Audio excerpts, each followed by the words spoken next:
Amén. Hola, amados, buenos días. Dios les bendiga. Que la gracia del Señor sea con nosotros siempre. Bueno, amados, hoy nos toca analizar un poco el capítulo 2 de Habacuc. Vamos a ubicarnos allí en nuestras Biblias.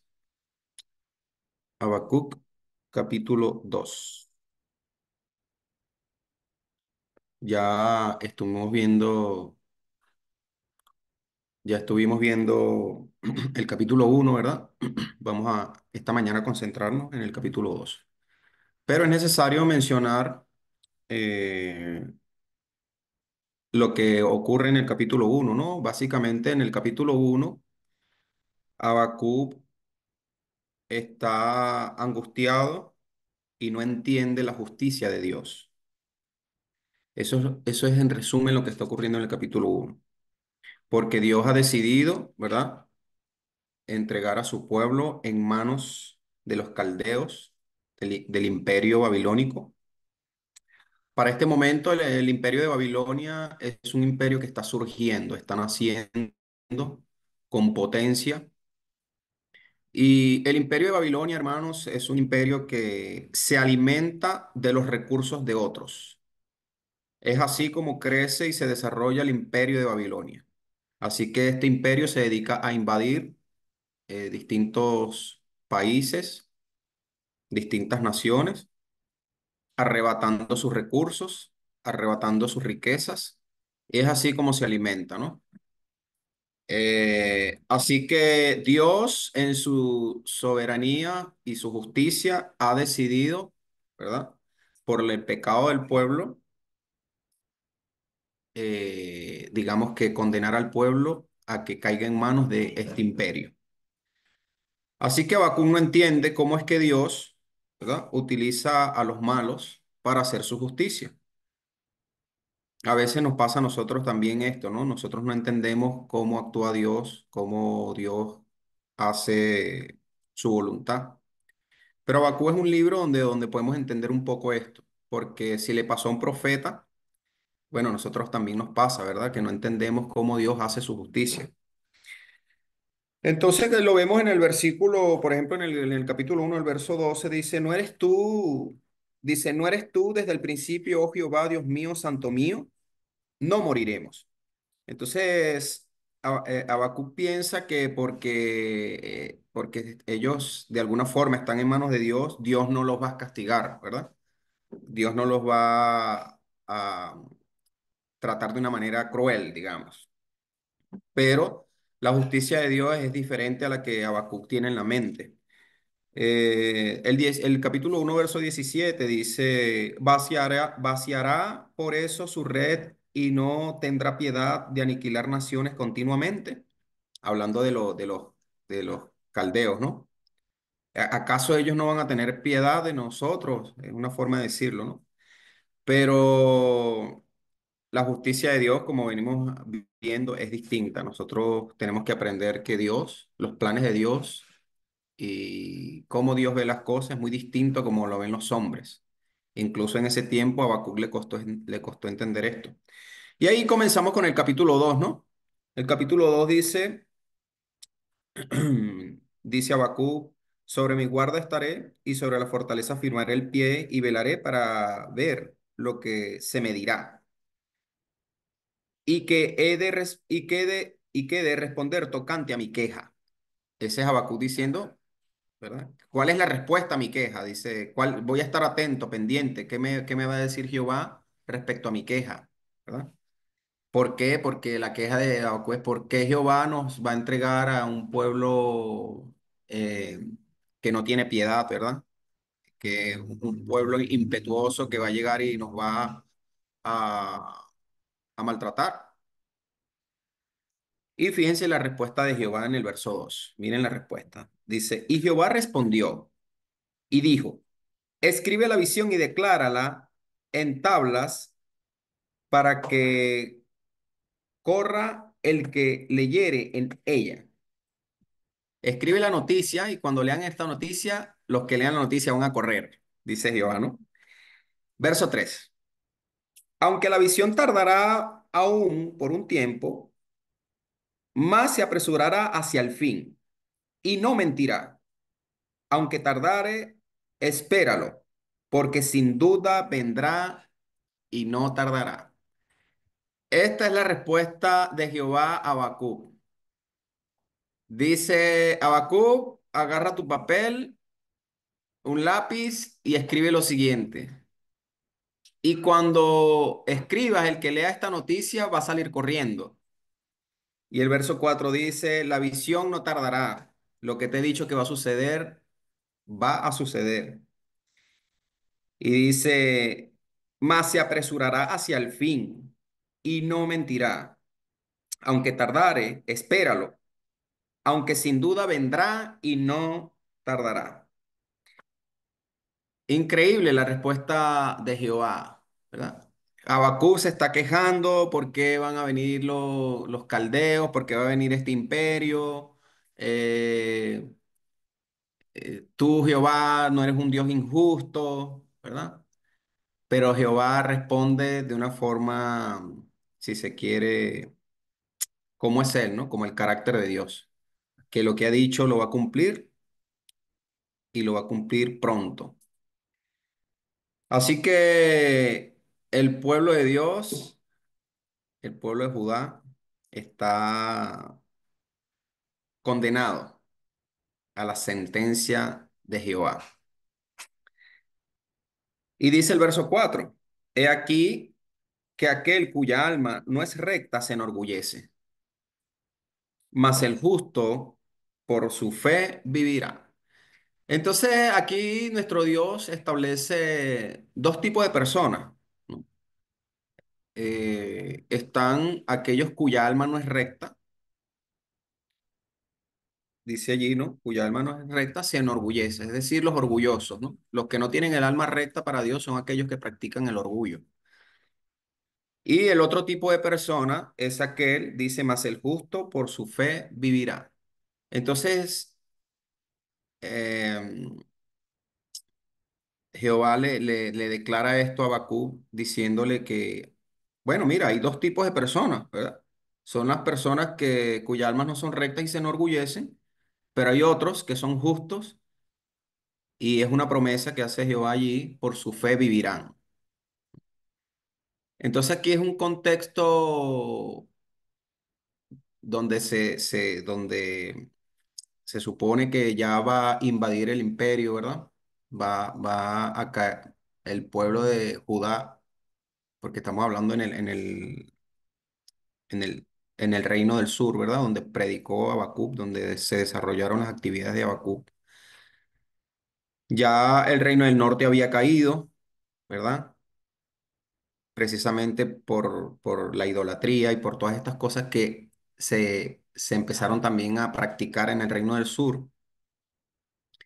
Y así que la tarea de Habacuc es predicar lo que viene, profetizar lo que viene de parte de Jehová.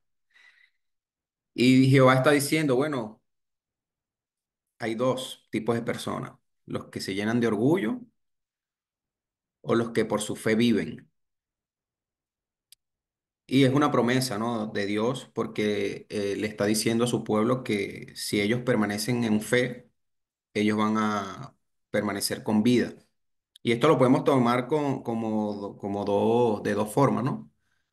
Con vida física, porque sabemos que que el imperio de Babilonia venía a aniquilar a a las demás naciones, a causar muerte, destrucción. Y también lo tomamos, yo creo que lo podemos tomar más de esa forma, porque sabemos por su palabra y por el Nuevo Testamento que aquellos que tienen fe en Cristo Jesús vivirán eternamente. Entonces aquí es una referencia a lo que venía en el futuro. Y dice el verso 5: y también el que es dado al vino es traicionero, hombre soberbio, que no permanecerá. Ensanchó como el Seol su alma, y es como la muerte, que no se saciará. Antes reunió para sí todas las gentes y juntó para sí todos los pueblos. Hablando de estos hablando respecto a Babilonia, ¿no? Que son aquellos que se ensanchan, se enorgullecen, que se entregan al vino y conquistan todas las naciones. Y después viene ya a partir del verso 6 hermanos, vienen ya las advertencias para el imperio de Babilonia, ¿no?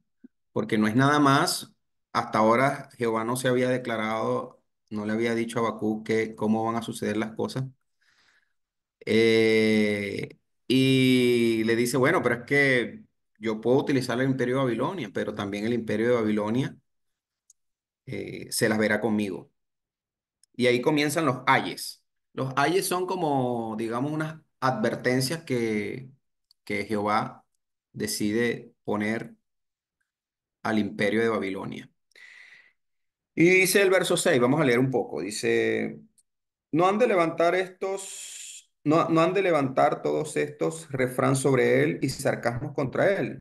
Dirán, ay del que multiplicó lo que no era suyo. ¿Hasta cuándo había de acumular sobre sí prenda tras prenda? Hablando del imperio de Babilonia, ¿no? No se levantarán de repente tus deudores y se despertarán los que te harán temblar y serás despojo para ellos. Por cuanto tú has despojado a muchas naciones, todos los otros pueblos te despojarán a causa de la sangre de los hombres y de los robos de la tierra, de las ciudades y de todos los que habitan en ellas. Entonces aquí la primera advertencia, tú despojaste a los demás pueblos, pero tú serás despojado también. Es decir, ya Jehová está declarando que el imperio de Babilonia que venía creciendo, apoderándose, era convirtiéndose en el imperio más grande de toda la historia, iba a caer también, iba a ser despojado, iba a ser vengado por todos aquellos que fueron víctimas de este imperio. Verso 9 dice, hay del que codicia injusta ganancia para su casa, para poner en alto su nido, para escaparse del poder del mar. Tomaste consejo vergonzoso para tu casa, asolaste muchos pueblos y has pecado contra tu vida, porque la piedra clamará desde el muro y la tabla del enmaderado le responderá. Ay del que edifica la ciudad con sangre y del que funda una ciudad con iniquidad. ¿No es esto de Jehová de los ejércitos? Los pueblos pues trabajarán para el fuego y las naciones se fatigarán en vano, porque la tierra será llena del conocimiento de la gloria de Jehová, como las aguas cubren el mar.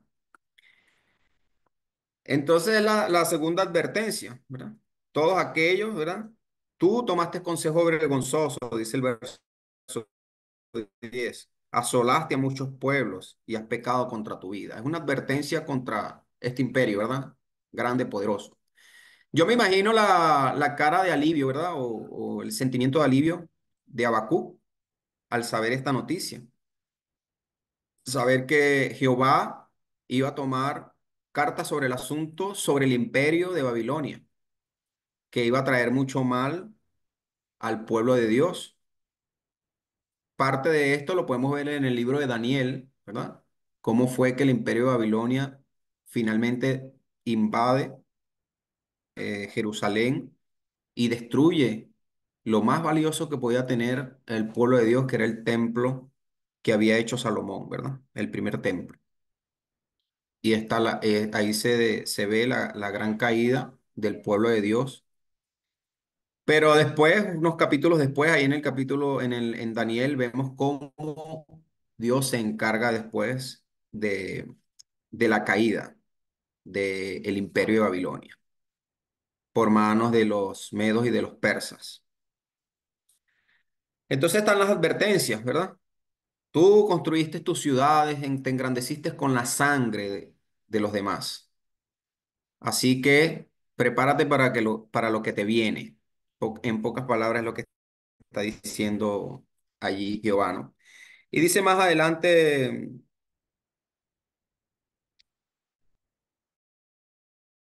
en el verso 14, cuando leímos, porque las aguas cubren el mar. Y esto es una profecía, ¿no? Del futuro. Pero esta es una profecía que venía mucho más adelante, que tiene que ver con nuestro Señor Jesús, ¿verdad? El conocimiento de la gloria de Dios iba a ser difundida por todo el mundo. Todos iban a conocer acerca de Jesucristo, acerca de lo que Él hizo por todos nosotros.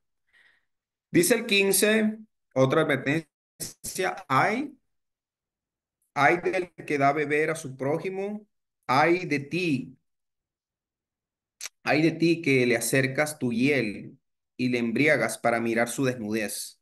Te has llenado de deshonra para más que deshonra, bebe tú también y serás descubierto, es decir, serás desnudado también, ¿no?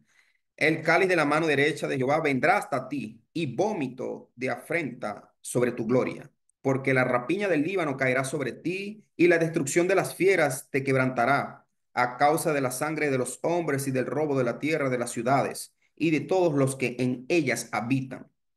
¿De qué sirve la escultura que esculpió el que la hizo? La estatua de fundición que enseña mentira, ¿para qué haciendo imágenes mudas confíe el hacedor en su obra?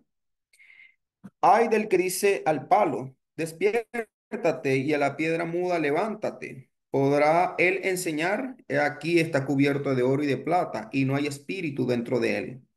Mas Jehová está en su mano, está en su mano, en su santo templo, perdón. Calle delante de él toda la tierra. Así que, ¿de qué le servía a todo el imperio babilónico adorar estas imágenes, verdad? Porque se está refiriendo a eso, ¿verdad? ¿De qué le sirve al hacedor de imágenes adorar imágenes? Porque en ellas no hay espíritu. No serán atendidos, no serán rescatados por ninguno de sus dioses. Porque quien gobierna, como dice en el versículo 20 al final, quien gobierna finalmente es Jehová. Jehová está en su santo templo y dice, calle delante de él toda la tierra. Así que, Imperio Babilonia, prepárate, porque quien gobierna, quien tiene el poder, la gloria y la honra es Jehová nuestro Dios. Estas son las advertencias, estos son los ayes que Jehová le revela a Habacuc, ¿verdad? Entonces, yo creo que no es muy distinto a lo que pasaba en el día de hoy, ¿verdad? Muchos países que son, digamos, construyen su gloria, su grandeza, explotando otros países. Eso ocurre en la actualidad, ¿verdad? Porque son países que gobiernan llenos de orgullo, ¿verdad? Creyendo que ellos son más poderosos que otros. eh, Y por eso se desarrollan después guerras y vienen conflictos, ¿no? Entonces, Dios dice que castigará el orgullo, hermano, que castigará el orgullo, castigará a aquellos que creen ser más poderosos que el mismo Dios. Y esto era lo que ocurría con Babilonia, hermanos. Es un alivio para Habacuc, es un alivio para nosotros saber que Dios castigará todas estas cosas. No está en nuestras manos hacer justicia respecto a esto, sino en manos de nuestro Dios, ¿no? Dios es quien hace justicia.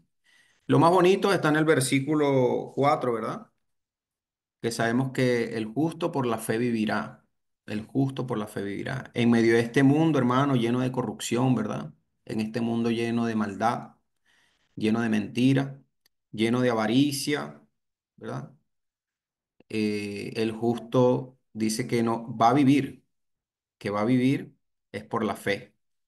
No vamos a vivir, hermanos, por en la eternidad, no llegaremos al cielo por las cosas materiales, ¿verdad?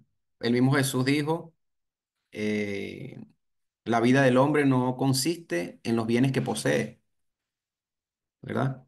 Sabemos entonces por su palabra que es por fe, es por la fe que nosotros tenemos que finalmente, hermanos, veremos el rostro de nuestro Señor Jesús. Y ejemplo de ello fueron los tiempos de Habacuc, ¿verdad? Todos aquellos que conservaron su fe, un ejemplo de ello es Daniel, ¿verdad? Dios los glorificó, Dios los engrandeció.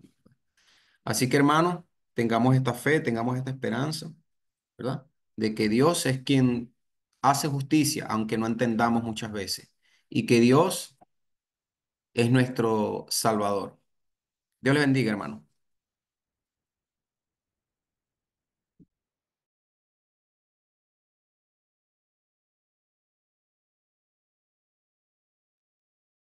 Haces una oración, Howard, por favor.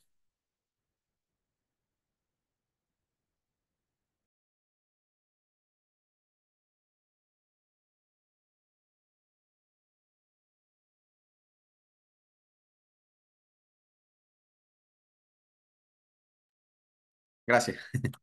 Ok, oremos. Padre eterno celestial, Dios amado, te damos gracias, Señor, por tu voluntad, Padre, de, de hacer justicia con tu pueblo, Señor. Tú has hecho justicia desde un principio, Padre. Muchas veces, como tal vez le ocurría al profeta Habacuc, no entendemos, Señor, cómo tú haces tu justicia, Padre, cómo tú obras. Pero sí estamos seguros, Señor, por el libro de Habacuc, que tú eres el vengador, Señor. Eres tú quien hace justicia a los pueblos y a los Señor, andan entregados a la idolatría, al pecado, Padre. Eres tú quien hace justicia, Señor. Haznos entender, Señor, ayúdanos a entender esta justicia divina tuya, Padre. Sabemos que eres tú quien gobierna sobre todo y en todo, Señor. Y te damos gracias, Señor, por tu Hijo Jesús, Padre, porque a través de él tú nos justificas, tú nos redimes y entendemos, Señor, que solo con fe y a través de la fe, Señor, nosotros somos redimidos, Señor, y podemos estar en tu presencia el día de hoy, Padre. Ayúdanos, Padre, danos fuerza siempre. En el nombre de Cristo Jesús. Amén.